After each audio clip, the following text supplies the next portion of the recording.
You're listening to a Frequency Podcast Network production. The Brock and Dalby Podcast. This is the Brock and Dalby Podcast. Welcome to Friday. My name is Brock. I'm Dalby. Pretty cool. I know when you were off on your vacation there, I came up with this idea. I don't know if you ever saw it. In Finland, they played Darude Sandstorm on every radio station across the country. Yeah, a pretty cool moment for the country. So I came up with this idea that if a Canadian team wins the Stanley Cup, we should play Stompin' Tom's The Hockey Song all across the country. Which, to be fair, you came up with the idea when the Leafs were still in the playoffs. Sure. That's neither here nor there.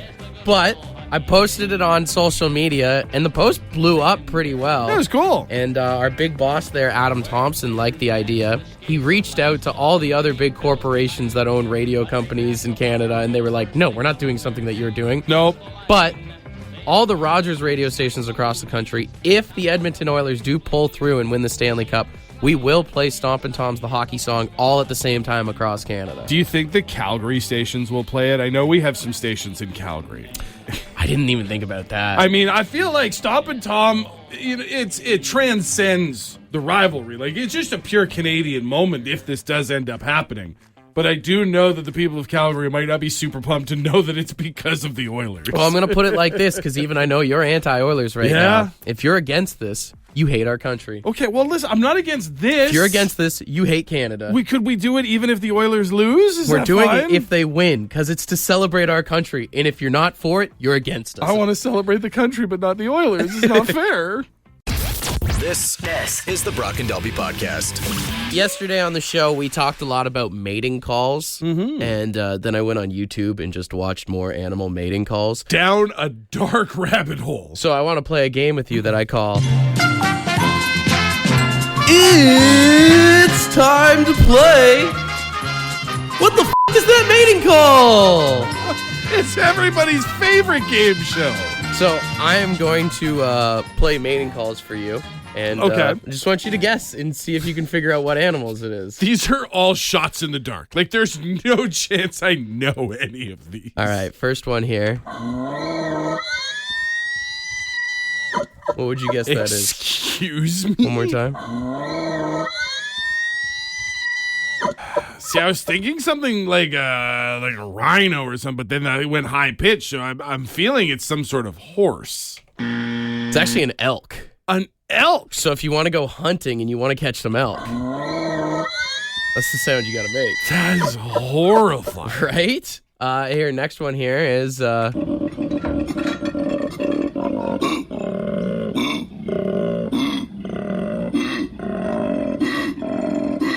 Harley Davidson enthusiast. Surprisingly, no. I'll say, because it feels like a pig, boar. I'll say a wild boar. That is a koala. Get out of here. That's what a koala sounds like. What? That's a koala bear. Yeah. Lives in the trees, eats bamboo. Sounds like when you're bear. really gassy and you need like a Gaviscon or something. I've definitely burped like that before. Next one here is... What do you think that is? I mean, it's a bird of some sort. You can hear it. No. I heard wings. It's a cat-like creature. A cat-like creature. Let's go lynx. It is a lynx. Ah! That is a lynx. I don't know if I get a point for that, but I'm taking it. Next one here.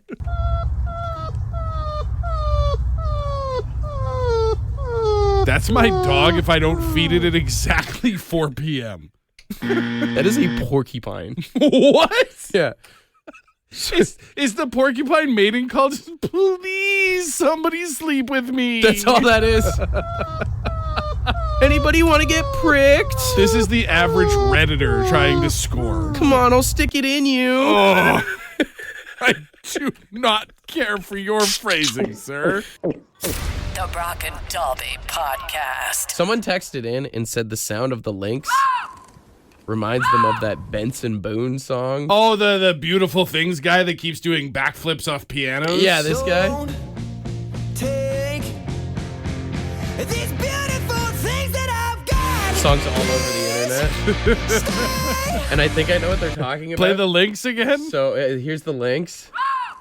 So I want to try and do something. I hope this works here. Don't take these beautiful things that I've got. I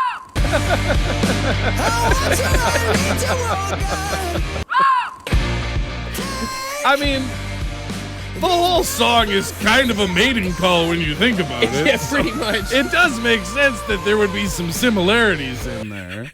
That's all I'm going to think about now. Every time you hear that song, every time you're scrolling through TikTok and it comes on, it's going to be thinking about Lynx getting it on out in the wild. It does hit a very specific way. I hate that song so much, so now it makes me enjoy it. This fixes it. The Brock and Dalby Podcast. The Brock and Dalby Podcast. You see, people were lining up for the Switch 2 yesterday. Oh, really? Yeah. They're doing the lineups outside of like GameStop again? They Or did midnight lineups, yeah. So I guess it would have been technically Wednesday into Thursday. People were lining up outside game stores. I haven't heard of Walmarts, that in and- such a long time. I knew people in high school that used to do that outside of like EB Games for the new Yeah. Call of Duty or whatever. I've done it a couple times, yeah. Back in the day for some of the big games, it was kind of cool because you were like meeting like-minded people. You know what? Listen, you were meeting your fellow nerds is what it was. The only time you see that now is they still do it with new iPhone releases. Yes, people want to be the first person to get an iPhone, or at the very least don't want to be shut out of getting an iPhone. It's kind of weird because in like 2025, you don't have to wait in lines as much. Even if you go to like a Canada's Wonderland, Yeah. you can get the Fast Pass or whatever now, right? Well, yeah, Disney kind of opened the floodgates on you can pay extra and skip lines. Even Service Ontario, like you can book your appointment in That's advance right. if you're smart. You don't have to wait and take a number or anything. Yeah, I think like the last line I had to wait in was probably at a McDonald's or something. Like, you know, if you go into a restaurant, a fast food place, and people have ordered before you. Gas station bathroom. Actually, the Costco food court's pretty brutal. I won't go. I won't wait in that line. They've done a good job with the self-serve kiosks at most Costco's now where you can order, but I won't do Actually, it. I'm full of crap. I just said you don't have to wait in lines anywhere. How many times have we complained about it? Every gas station or convenience store. Well, that's only if you have the misfortune of getting there at the same time as somebody with a sleeve full of lottery tickets. That place should have a fast pass. You know, we're talking about Canada's Wonderland. Circle K, Shell, Petro Canada, whoever should sell like a $5 a year thing where you just get to be like, hey, I get to skip this guy, man. Dude, imagine the flex. Guys in there winter ganyoning like there's no tomorrow, and you just get to come up and give them the shoulder, give them the hip. Be like, I have a pass that says I can do this. Yeah, you get to scan your pass at the counter and it goes, "Da-na-na-na-na, move over. You're the true winner ganyon in that The situation. Brock and Dalby Podcast.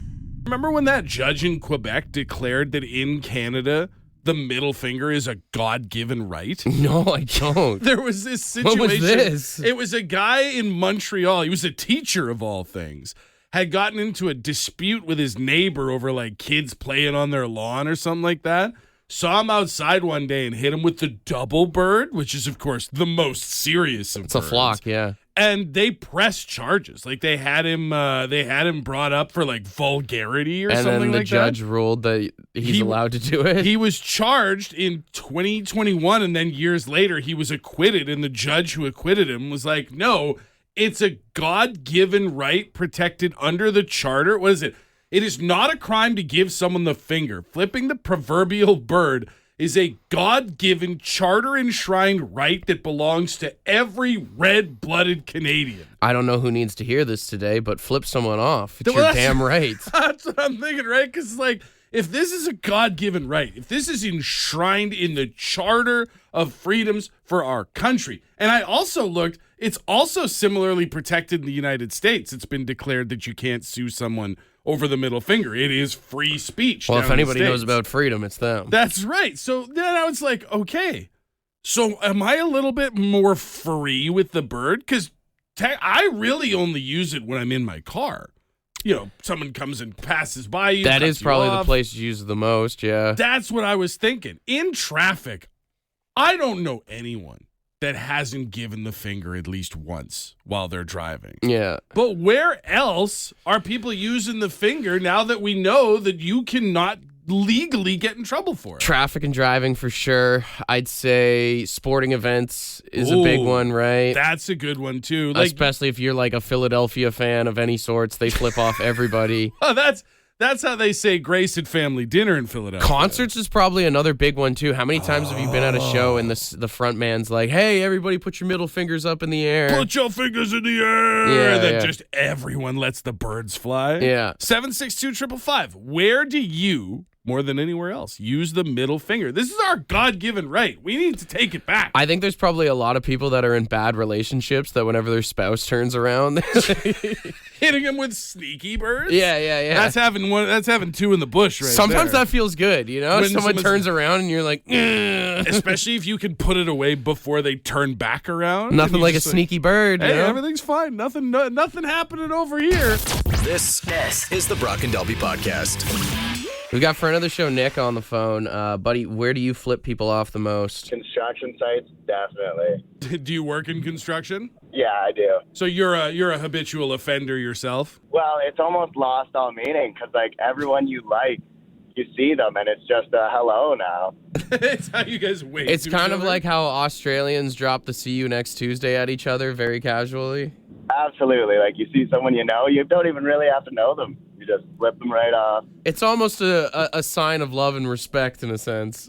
Yeah, but then you get the guys you don't like, and they think you like them because you flip them off. That's right. They feel like they're part of the gang, and you're like, damn it, now I need to come up with a new gesture to let them know they suck. That's when you do the double flock of birds.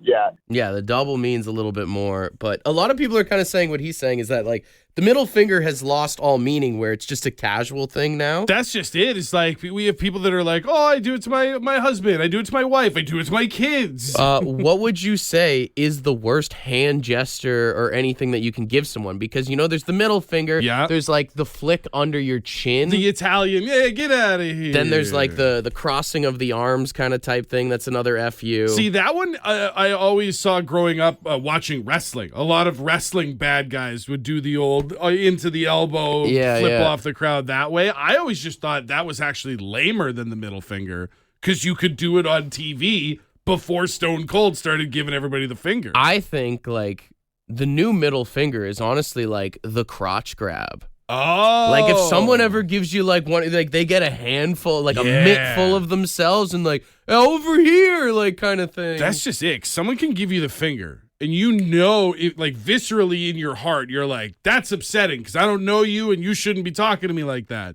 But if somebody gives you the old, yeah, get on knees, then you're like, I'm almost lost for words. Like, it's almost breathtaking. Like, oh, God. A thumbs down is more offensive than the middle finger. You know which one I like that I use every now and again? I'll break out is the jog on, the reverse peace sign. It's essentially the British equivalent of the middle finger. Yeah. That's I picked that one up watching like Simon Pegg movies and stuff like that. I'm a big fan of finger. You got Chris on the line. What's worse than the middle finger, man? There's a couple I can think of, but there's the old, I guess the wank motion.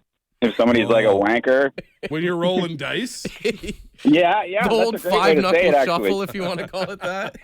But then there's the old shush, too, like, you know, like putting like the finger to the lips. Oh, like a shush. Yeah, that one's infuriating when people use that on me. Yeah, anyone ever like puts their finger to their lips? It drives me crazy. It's just because it's basically dismissive, right? Like you're saying something, you're talking about something, and someone shh. Dude, there's times I even watch football and someone scores a touchdown and they do that, and it just makes my blood boil. When it's the road team and they're telling the fans they got to be quiet. Yeah. That is a tough one. Oh, my God. But also, like, in that situation, there's nothing you can do.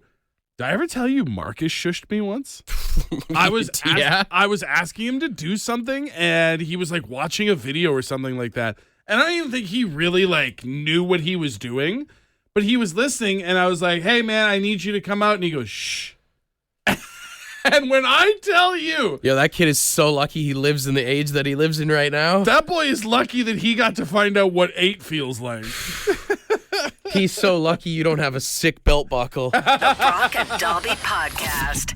Earlier this morning, we were trying to figure out what are some like hand gestures that are worse than the middle finger. The God-given right That is the middle finger. You got Thank Chris on the line. What's worse than the middle finger, man? There's a couple I can think of, but there's the old, I guess the wank motion. If somebody's like a wanker. When you're rolling dice? Yeah. The that's old a great way to say five-knuckle it, shuffle, actually. if you want to call it that. But then there's the old shush, too, like, like putting like the finger to the lips. Oh, like a shush. Yeah, that one's infuriating when people use that on me. Yeah, anyone ever like puts their finger to their lips? It drives me crazy. It's just because it's basically dismissive, right? Like you're saying something, you're talking about something, and someone shh. Dude, there's times I even watch football and someone scores a touchdown and they do that, and it just makes my blood boil. When it's the road team and they're telling the fans they got to be quiet. Yeah. That is a tough one. Oh, my God. But also, like, in that situation, there's nothing you can do. Did I ever tell you Marcus shushed me once? I was asking him to do something, and he was, like, watching a video or something like that. And I don't even think he really, like, knew what he was doing. But he was listening, and I was like, hey, man, I need you to come out. And he goes, shh. And when I tell you. Yo, that kid is so lucky he lives in the age that he lives in right now. That boy is lucky that he got to find out what 8 feels like. He's so lucky you don't have a sick belt buckle. The Brock and Dalby Podcast.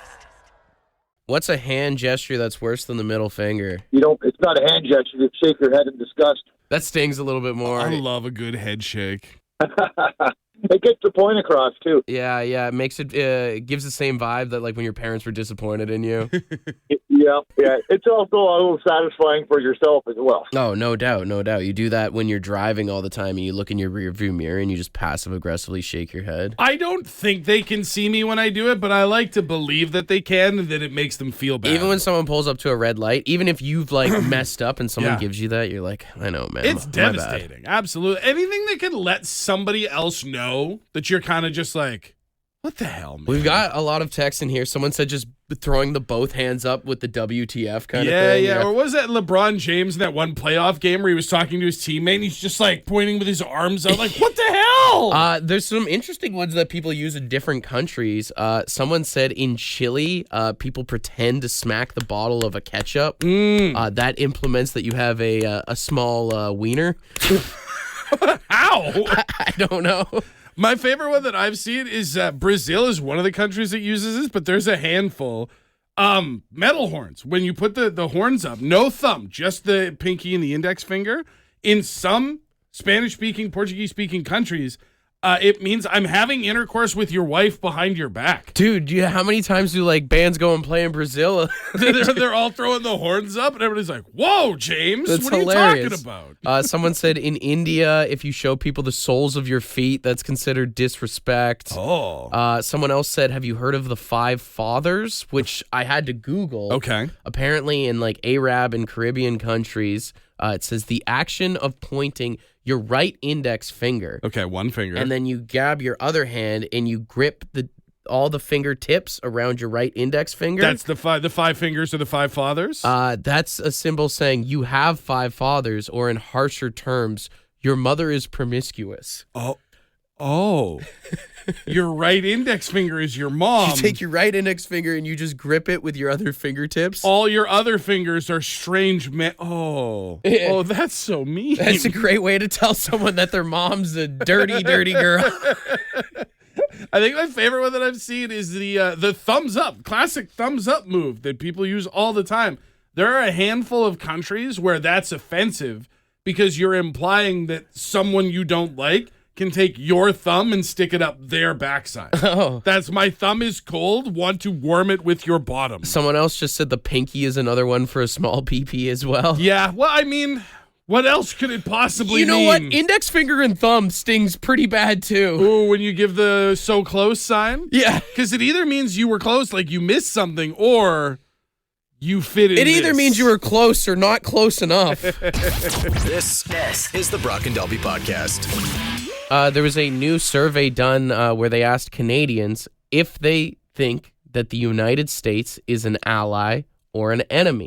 Apparently 27% of people said they consider the United States an ally, 26% saying they see it as an enemy country right now. That's crazy because it's not supposed to be like that and hasn't been like that through history. It's just everything that's been going on like the past 6 Yeah. months or whatever. And like I personally wouldn't say they're an enemy, but I'd more consider the United States, I guess, like an estranged relative. Like, you ever have like an uncle that got into a fight with your dad and then like they didn't talk to each other for years kind of thing? They'll still come to the same family gatherings, but there's very clearly tension there. You have like some relatives that talk to them, go to their house, whatever, but then like for some reason you don't, but it's only because your parents did. Actually, you know what? I think the best comparison of Canada and the USA right now is we're like the Gallagher brothers from Oasis.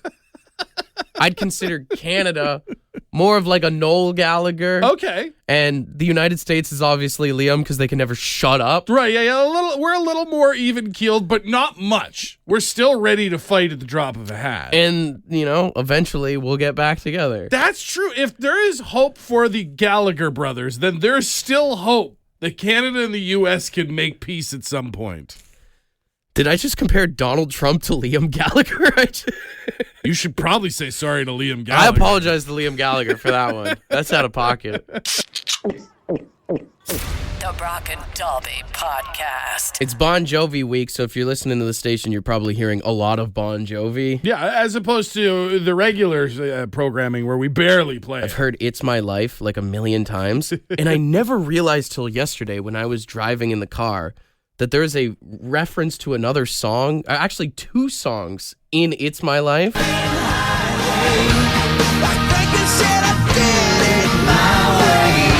heard that song a million times, and I never clued in that that is a reference to Frank Sinatra. I did it my... What a jam, man. Yeah, I can't remember. There was an EA sports game that had It's My Life on the soundtrack. So I heard it so many times that I would always, like Frank said, I did it my way. That blew my mind. Also, clued in that there's a reference to Living on a Prayer. Oh! Yeah. Wow, here I am like, I know that song. I know that reference. I never put 2 and 2 together that, yeah, Tommy and Gina worked down at the docks. I was trying to think of what are some more songs that reference other songs. Eddie Money with Take Me Home Tonight.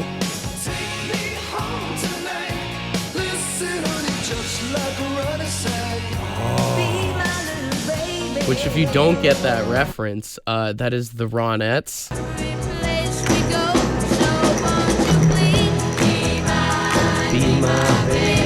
I've heard that song numerous times, and I couldn't have told you the title of it if you held a gun to my eyeball. Yeah, and I was trying to think of more. I mean, of course, there's like the Skinner diss on Neil Young. Yes.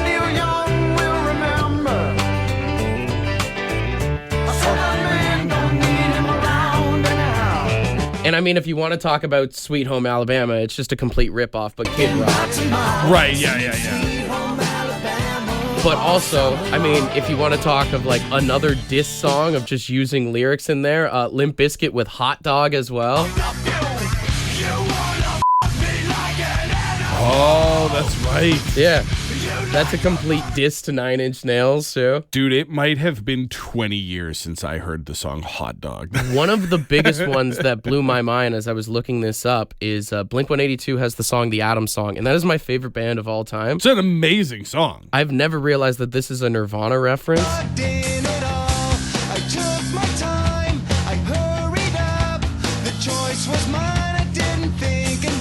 Maybe you're like, no, that's not. Oh my God, I just figured it out. Come As You Are. Take your time, hurry up. The choice is yours, don't be late. Yeah. They took it and they put it in first person. They flipped it, yeah. Oh my God.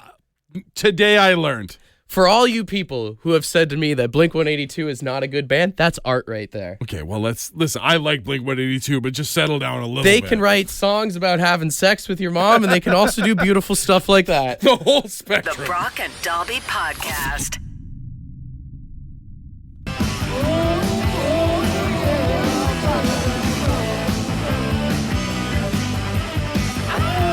All right, we've got $100 in Lotto Max tickets for tonight's jackpot. $10 million jackpot up for grabs tonight. Our winner will get a $100 voucher for as many Lotto Max tickets as they can get for $100. I don't actually know what that number is, but it feels like that's a lot. Yeah. Feels like you could do okay. We've been doing different dog sounds all week, and a lot of people have suggested that we do Scooby-Doo impressions. So we've got 3 contestants on the line that have to do the Scooby-Doo laugh. That's right. So you get on the line, you give us your best Scooby-Doo laugh, ham it up however you want. We all know Scooby-Doo. We all grew up with Scooby-Doo. Whoever does the best one, as voted by us and everybody on the text line, the rest of the Scooby squad. Yep. We'll determine our winner. All right. Well, we'll start with Scoobert Doobert number 1 here. Hey, good morning. Who's this? It's Tim. Tim. All right. This is what we need from you. Can you do that for us? For sure. All right. Let's hear it, buddy. A little extra there. Let's get a little rut roll. Nice. All right. Good job, man. Stay on hold, okay? Okay. All right. We go to line 2. Scoobert Doobert number 2. What is your name? Aiden. All right, buddy. You know what we need from you. Can you do that for us? You got it. Wow. Oh. Very well done, Aiden. You deserve a Scooby snack for that one. Oh, I thank you. All right, I don't my think man. we can promote that on the radio. Stay on hold, buddy. All right, we go to line 3 here. Scoobert Doobert number 3. What is your name? Morning, it's Bruce. Bruce. All right, here's what we need from you. Let's see what you got. You know what, Bruce? What I respect is that you tried. It kind of got creepy towards the A end. little bit. Yeah. You went from Scooby-Doo to Scooby-Doo villain real quick. Yeah. Scooby-Doo on a list. Yeah. All right, Bruce, stay on hold here. 1, 2, 3. What are we thinking? 1, 2. 1 or 2. Yeah. And honestly, if I'm being honest, Tim was cool with like the ruh-roh shaggy, but then the laugh was kind of so-so. Aiden just did the laugh, but he nailed it. What's the text line saying here? Line 2. Aiden. I'm feeling Aiden. like it's line 2. All right. Aiden, are you still there, my man? Yes, sir. Congratulations. You get a ding and a round of applause and $100 in Lotto Max tickets coming your way. All right, my man? All right. Thank you, Twin. Yeah, sir. If you happen to win the jackpot tonight, imagine all the Scooby snacks you could buy with that, man. Dude, man, I'll be swimming in them. If you do win the jackpot, got some nickels and dimes or some Scooby snacks for the boys over here? I'll think about it, man. There you go. I'll think about He'll it. think about it. Ruh-roh. Want to be a part of the podcast? Leave a message on the Bad Line. The Bad Line is the answering machine for the Brock and Dalby Show. To get the number, text the word BAD to 762-555. Thanks for listening to the Brock and Dalby podcast.